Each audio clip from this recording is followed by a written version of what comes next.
ओम शांति। आज 8 फरवरी 2025 के महावाक्यों के मनन चिंतन में प्यारे मीठे बाप दादा ने कहा, तुम बच्चे खुदाई खिदमतगार सच्चे सेल्वेशन आर्मी हो।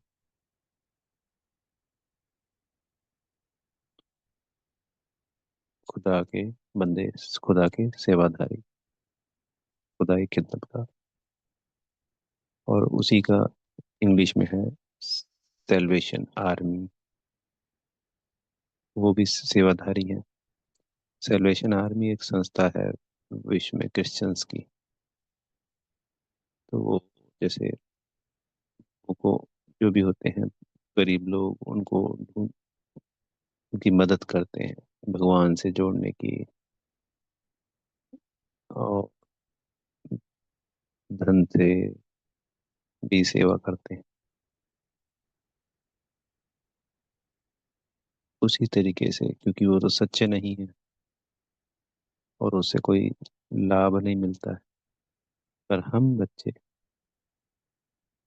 जो सच्चे सच्चे सेल्वेशन आर्मी है, खुदाई खिदमतगार है, सच्चे सेवाधारी हैं, क्योंकि बाबा के बताए हुए रास्ते को जब हम आगे बताते हैं तो सभी को मुक्ति और जीवन मुक्ति मिल जाती है।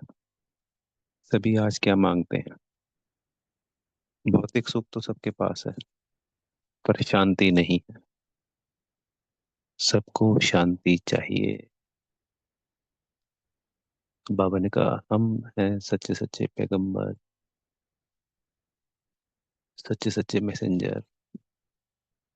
तो जब क्राइस्ट और इब्राहिम आए थे तो उनको पैगंबर और मैसेंजर कहा गया था। और ये दुनिया दुखों में चली गई। हम जो मैसेंजर और पैगंबर हैं, हम निमित्त बने हैं बाबा की इस सेवा के लिए, जिसमें हम सबको शांति का रास्ता बताते हैं। सुख और शांति का बताते हैं। सुख में बहुत थोड़े जाते हैं, पर शांति में तो सभी को जाना ही जाना है, यानी परम धाम, अपने घर का रास्ता बताते हैं।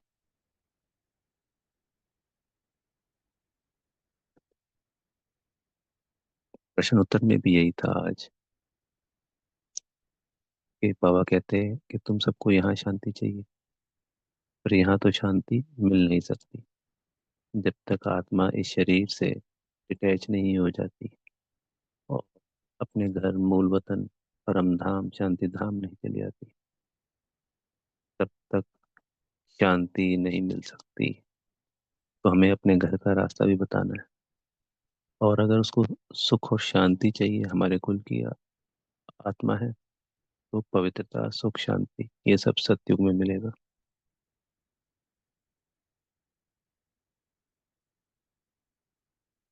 तो पापा से यह वर्षा मिलना है, जो हम बच्चे उन आत्मा भाइयों को सबको मैसेज देंगे, क्योंकि विश्व की प्रत्येक आत्मा तक ये मैसेज जाना है। तो हमें सबको खुदाई खिदमतगार और सेल्वेशन आर्मी बनना है। बाबा के इस आर्मी का हिस्सा बनना है। जो बाबा ने इस सृष्टि परिवर्तन का कार्य उठाया किया कर रहे हैं, वो है ना, गोवर्धन पर्वत उठाते हैं तो सबकी उंगलियां लगी हुई होती हैं। वो उंगली लगाने वाले हम बच्चे, तो जो तन मन धन से सच्चे दिल से इस सेल्वेशन आर्मी का हिस्सा बनेगा, तो वही उच्च पद प्राप्त करेगा। ज्ञान में चलना, ज्ञान बहुत सहज है। बाबा इससे सहज और कुछ नहीं कर सकते थे। सिर्फ एक बाबा शब्द से ही मुक्ति मिलती है। कितना सहज है। पद्म पदम प्राप्तियां हैं एक बाबा शब्द को याद करने से। और ये पढ़ाई पढ़ना है। जो बच्चे मान लीजिए पढ़ाई पढ़ते हैं और कुछ नहीं करते, धारणा तो है ही है, और सेवा और याद नहीं करते पर पढ़ाई करते हैं, तब भी सत्युग में जाते हैं, चाहे पद कोई भी प्राप्त हो। तो इससे आसान क्या है? वहां तो अगर डॉक्टरी बैरिस्ट्री कुछ भी करना हो, तो इंटेलिजेंट बच्चे ही आगे जा पाते हैं। नालायक तो 10वीं में 12वीं में या और छोटी क्लास में अटक जाते हैं। तो यहाँ कितना ही अनपढ़ हो, कितना ही नासमझ हो, और उसकी प्राप्तियां भी सतयुग में जाने की पूरी पूरी हैं। बाबा ने अपनी तरफ से हर अपने बच्चों के लिए सब कुछ सहज से सहज किया। याद भी, ज्ञान भी, धारणाएं भी, और सेवा भी। धारणाएं मुश्किल लगती हैं कभी, कभी पवित्रता की, कभी खान पान की। पर कईयों बार हुई है इस बारे में बात कि जब बीमारियां होती हैं तो सब अच्छे अच्छे धारणाएं करते हैं डॉक्टर के कहने पे। तो उस रूहानी सर्जन, रूहानी डॉक्टर के कहने पे क्या हम इतना सा नहीं कर सकते, जिसके पीछे इतनी अद्भुत प्राप्तियां हैं कि कभी जीवन में अगले के जन्मों तक बीमारियां ही नहीं होंगी। फिर बाबा ने आज मुरली में आत्मा की बात करी कि हम सबसे पहले आत्मा है ये सबको बताना है, बाद में शरीर मिलता है। तो आत्मा के बारे में कई पॉइंट बताए, जैसे आत्मा को देखा नहीं जा सकता। संसार में तो इतना पता है कि सिर्फ आत्मा है, पर मन बुद्धि संस्कार इसके शक्तियां हैं।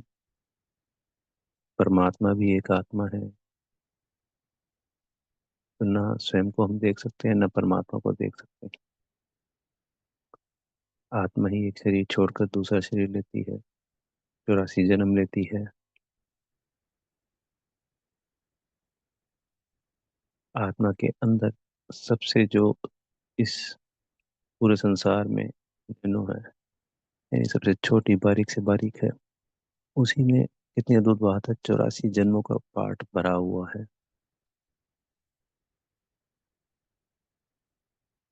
माइक्रोस्कोप से बैक्टीरिया, जीवाणु, कीटाणु, इनको भी देखा जा सकता है। पर आत्मा के लिए कोई भी ऐसा माइक्रोस्कोप बना ही नहीं। और उसके अंदर सबसे लंबी यात्रा, 5,000 वर्षों की यात्रा भरी हुई है अद्भुत, कितनी शक्तिशाली है। जब वो पवित्र है, कैसे देवी देवता पूरे विश्व को कंट्रोल करते हैं। प्रकृति भी दासी है, और सब कुछ अपने कंट्रोल में है, और वो उसी आत्मा के। तो हमें स्वयं को भी पहचानना है। स्वयं को जितना जानेंगे उतना ही हम बाबा को जान पाएंगे। बाबा को जानने से पहले हमें स्वयं को जानना है।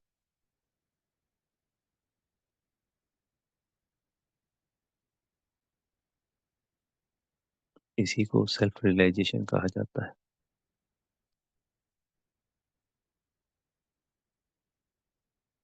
जब तक स्वयं को नहीं जानेंगे तब तक हम बाबा को भी नहीं जान पाएंगे। फिर बाबा, क्योंकि अब सेवा का समय है, शिवरात्रि का महीना है, तो अनेक अनेक पॉइंट समझाने की बच्चों को बताई है। इन लक्ष्मी नारायण को बैंकुंठ का मालिक कौन बनाता है, कैसे बनाता है, कब आकर पढ़ाता है, ये सब बातें हमें दूसरों को समझानी है। जैसे कोई भी डॉक्टरी, इंजीनियरिंग, बैरिस्ट्री करता है तो पढ़ते पढ़ते बैरिस्टर बन जाता है। ऐसे ही हम ये पढ़ते पढ़ते पढ़ाई लक्ष्मी नारायण बन जाएंगे। एक दिन रिजल्ट निकलेगी और हम सब सत्युग में पहुंच जाएंगे। वहाँ की किताबें अलग हैं, बैरिस्टर, डॉक्टर, इंजीनियरिंग की। बाबा ने कहा इसकी किताब है गीता, ये गीता ज्ञान जो सुनाई शिव बाबा ने, और नाम डाल दिया श्री कृष्ण का, जबकि वो तो स्वयं ही बैंकुट का मालिक है।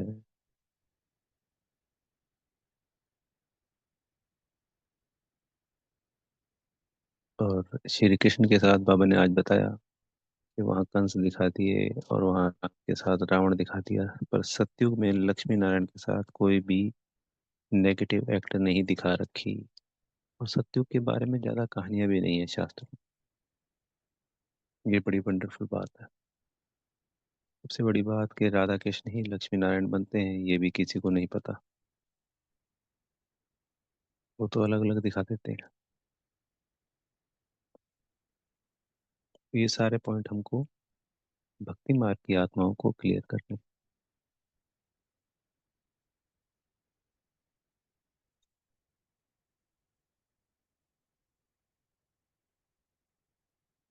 फिर बाबा ने आज बताया कि हमने जो सर्वव्यापी का पाठ पढ़ाया उसको क्लियर करना है। कि मनुष्य समझते हैं कि सब जगह भगवान ही भगवान है, जल में, पृथ्वी में, आकाश में, वायु में।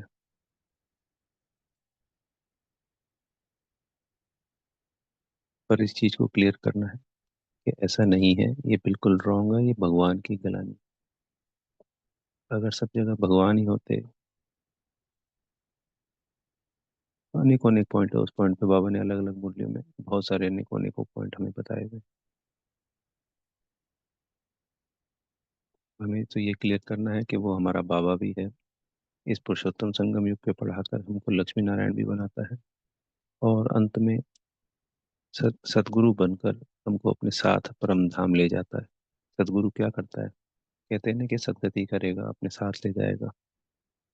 संसार में जो गुरुओं के लिए कहा जाता है, जबकि है सदगुरु ये एक ही, हमारे शिव बाबा।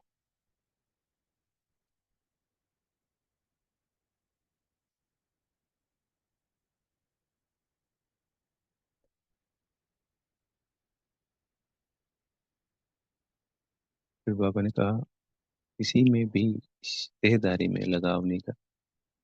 देह बनी है 5 तत्वों की। 5 तत्वों की पूजा करना भूत पूजा कहलाती है। चाहे हम कोई भी संसार में करते हैं, कोई वायु की पूजा, कोई अग्नि की पूजा, कोई जल की पूजा कर रहा है, कोई पृथ्वी की पूजा कर रहा है, और चाहे देह की कर रहा है, क्योंकि देह भी उन 5 तत्वों से बनी हुई है। इसी से भक्ति भी तमो प्रधान हो गई है, जिससे उसकी प्राप्तियां लगभग लगभग शून्य हो गई है।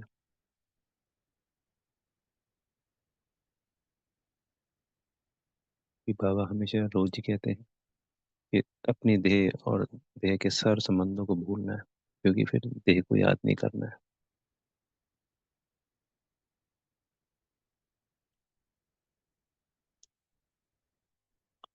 अपने आप को आत्मा समझ उस परमात्मा को याद करना है।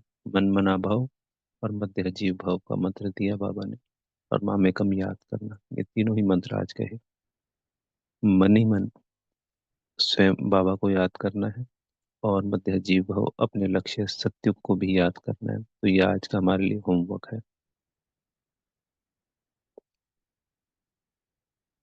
और एक माँ में कम यानी सिर्फ एक मुझे ही याद, शिव बाबा को ही याद करना है। मन ही मन एक शिव बाबा को ही याद करना है, और अपने लक्ष्य लक्ष्मी नारायण को, सत्य को याद कर। आज के वरदान में बाबा ने कहा, संपूर्ण आहुति द्वारा परिवर्तन समारोह मनाने वाले दृढ़ संकल्पधारी भव। तो बाबा ने इसमें समझाया कि धरत पर ये धर्म न छोड़िए। तो कैसी भी सरकमस्टांस आ जाए, माया के महावीर रूप सामने आ जाए, बाबा ने कहा, लेकिन धारणाएं ना छूटे। धारणाएं बहुत शक्तिशाली होती है, हमें शक्ति प्रदान करती है। जितनी धारणाएं शक्तिशाली होंगी उतना ही ज्ञान और योग क्लियर होता जाएगा। खासकर योग में बड़ी मदद मिलती है धारणाओं से। तो ज्ञान और सेवा तो सभी कर रहे हैं, बहुत सहजता से। ज्ञान भी धारण कर रहे हैं, सुना भी रहे हैं, सेवाएं भी खूब कर रहे हैं बाबा के बच्चे। पर ये जो दो सब्जेक्ट हैं, धारणाओं की कोई बात करता नहीं है। पर जितनी धारणाएं शक्तिशाली एक्यूरेट होंगी, जो बाबा ने यज्ञ की शुरुआत में बनाई थी, उतना ही याद करना सहज होगा। चाहे वो पवित्रता की है, चाहे वो खान पान की है, चाहे वो फ्रेश होने के बाद, दिन में अगर हम कभी फ्रेश होते हैं तो स्नान करने की, चाहे कैसी भी है, ये जो मुख्य 3 4 5 धारणाएं। तो बाबा ने कहा कि संकल्प द्वारा एक बार जो चीजों को त्याग कर दिया, उनको कभी किसी भी कीमत पर, कोई भी सरकमस्टांसेस हो, उसको स्वीकार नहीं करना है। अपने श्रेष्ठ स्वमान, श्रेष्ठ स्मृति, अपनी आत्मिक स्थिति और श्रेष्ठ जीवन के समर्थी स्वरूप द्वारा श्रेष्ठ पाठधारी बन श्रेष्ठता का खेल करते रहो। जब हम दृढ़ता के साथ सभी धारणाओं पे सदा मजबूत रहेंगे, कभी तोड़ेंगे नहीं। कभी कहाँ का लिया, कभी किसी ने कुछ कह दिया तो हमने उसके कहने पे अपनी धारणा को कहा कि एक बार कर लिया तो क्या होता है, तो उससे हमारे को नुकसान होता है। धारणा का मतलब, धारणा चाहे कोई भी परिस्थिति है,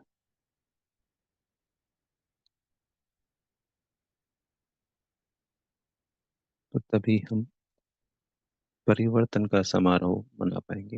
ये वरदान मिला है। स्लोगन में कहा पापा ने, रियल डायमंड बनकर अपने वाइब्रेशन की चमक विश्व में फैलाओ। तो आज इसका अर्थ हो गया, हमें अपनी आत्मिक स्थिति में, यानी बिंदी बाबा के संग परम धाम से, अपने डायमंड स्थिति से बेहद में वाइब्रेशंस फैलानी है। ये एक और होमवर्क है। जब बाबा जिस दिन मुरली में जो हमें कहते हैं, अगर हम वो करते हैं तो उससे अनंत प्राप्तियां होती हैं। यही श्रीमत का पालन है। फिर व्यक्ति इशारे में कहा कि साधारण सेवाएं करना कोई बड़ी बात नहीं, लेकिन बिगड़ी को बनाना, अनेकता में एकता लाना, ये है बड़ी बात। तो हमारी जब आत्मिक स्थिति बड़ी शक्तिशाली होगी, तो चाहे हमारा काम बिगड़ रहा है चाहे किसी दूसरे का, तो उस शक्तिशाली स्थिति से हम बिगड़ी को बना सकते हैं। यह है राजयोग की ताकत।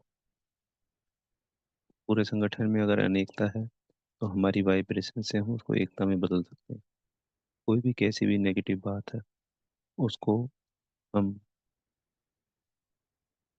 परिवर्तित कर सकते हैं।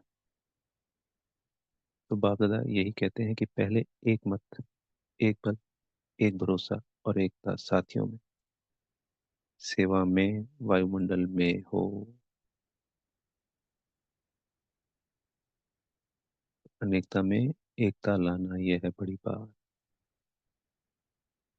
बिगड़ी को बनाना, सबके लिए योग, योग, योग, क्योंकि शक्तियां सिर्फ उससे मिलनी। अच्छा, ओम शांति। बेहद का धन्यवाद मेरे प्यारे मीठे मीठे बाप दादा जी का, आप सभी आत्मा भाइयों का, और बेहद की शुभकामनाएं। सदा रियल डायमंड बन, आपकी चमक से विश्व में पॉजिटिव वाइब्रेशंस फैल रहे हैं, आप फैला रहे हैं। ओम शांति।